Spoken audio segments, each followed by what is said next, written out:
border shutdown in El Paso, Texas, as hundreds force their way onto the Paso del Norte International Bridge. Men, women, and children pushing Mexican soldiers out of the way in an attempt to enter the U.S. Parece ser que alguien los malinformó a los... It seems they were misinformed, said this Mexican official, telling our Telemundo affiliate they were told they would be allowed into the U.S. once at the port of entry. Don't know who did that or why they did that. Democratic Congressman Henry Cuellar saying the bridges were built for trade and tourism, and immigration is now stressing the system. My district, South Texas, people don't want to see this. They want to see an orderly process. Customs and Border Protection responding with barricades and additional officers to stop the migrants. We have all seen the southern border crisis on the news. It's been highly politicized, misconstrued, and mishandled. Now, we can sit around here all day and point the fingers, but I want to shed light on a different aspect: how any country's border can affect the economy and every individual in the nation. The southern border crisis is not just a headline, it's a stark reality. Let's not just look at southern entry points, but borders in general. Borders keep countries safe and provide a sense of security for its citizens. It's easy to dismiss the notion of border issues if you live away from border states, but the truth is, you should be just as concerned. The crisis on our southern border has been highly publicized in recent years. There's always been a concern for border security, but it has not been heavily scrutinized up until now. In El Paso, Texas, Customs apprehended the single largest group of migrants, 1,039 people. Lured by smugglers or hopes for a better life and future are the main reasons for the large number of migrants. It was estimated in 2019 over 150,000 migrants evaded capture and went unnoticed. Recent laws changed the way we handle children and families at the border and required a stay until a future court date. This has sent a false message to cartels and neighboring countries that the United States will not send you back home if you make it across. The allocation of resources has also taken a big hit. Due to the large number of migrants, Border Patrol agents now mainly are tasked with caring for children and families, taking them away from their primary duties. This leaves a vacuum that needs to be filled with additional agents and resources to properly secure the border. 2023, year to date, almost 2 million immigrants derived from the southwest border alone, a 330% increase from 2020 data that reflects just under 500,000 for the year. This includes accompanied minors, single adults, unaccompanied children, and families. These statistics are very alarming because vetting and proper procedural apparatuses have failed. This can pose a severe safety concern to states across this nation.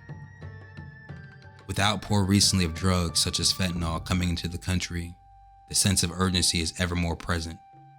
Additionally, the economic and social impact of this magnitude will cause problems for Americans in the coming years if left uncontrolled.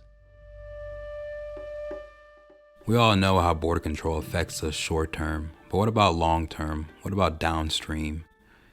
Are elected officials blind to the fact of the economic impact this has on you and me? Or are we so preoccupied in foreign wars, wokeism, climate change that we left our domestic threats and concerns unaddressed? There are two sides to every coin. We all have different lenses we view the world. Some argue that immigration boosts the economy by increasing labor supply, which effectively increases our GDP. On the other hand, some argue that immigrants harm low-skilled laborers by taking jobs that would typically be allocated to Americans. This can also lower the wages for native-born workers because they are essentially being undercut, leading to increased poverty nationwide. Let's hold ourselves accountable as well. There are plenty of instances to where Americans will not work as hard or get their hands as dirty as migrants. We simply get outworked. Think of the rural South, where it's 110 degrees in a watermelon field. I would venture to say there's not many Americans that would do that work, especially given the low wage offered. The same can be said in different pockets of agriculture and construction sectors. To make matters worse, companies hire migrants under the table or pay such a low wage, it's hard for corporate America to turn a blind eye. Interestingly enough, The money that is then made is usually sent back to their family in their home country. So now the money is not being recycled within our economy the way it's intended. It helps fuel another economy. So what stops that from being labeled a foreign direct investment? We're taking a pinch on tax revenue. Money's being sent out of the country. And federal tax dollars that you pay for are being used to subsidize migrants via welfare programs. I'm proud that this is a right to shelter state, and we're going to continue to do that. This is horrific when you think about what the governor is doing, the governor of Texas, after a month of traveling across the border, placing on the bus with no direction to come here to New York. And New York is a city that has always represented the democratic values and the values of our city, of showing our compassion. And that's what we're doing today. The state of New York has 90,000 immigrants that arrived from the southern border. City shelters are full, and the overhead is in the millions. Never in my life have I had a problem that I did not see an ending to. I don't see an ending to this. I don't see an ending to this. This issue will destroy New York City. Destroy New York City. We're getting 10,000 migrants a month. One time we were just getting Venezuela. Now we're getting Ecuador. Now we're getting Russian speaking coming through Mexico. Now we're getting Western Africa. Now we're getting people from all over the globe have made their minds up that they're going to come through the southern part of the border and come into New York City. And everyone is saying it's New York City's problem. Every community in this city is going to be impacted. We got a $12 billion deficit that we're going to have to cut. Every service in this city is going to be impacted.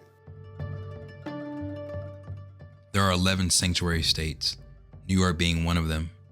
Initially, you could see intentions could have been in the right place, but it takes millions of dollars to house and feed migrants. You still have a city to run.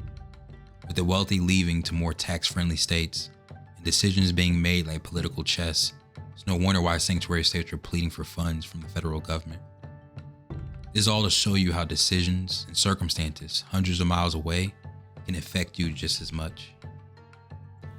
We could have been born anywhere else. The United States is truly a melting pot.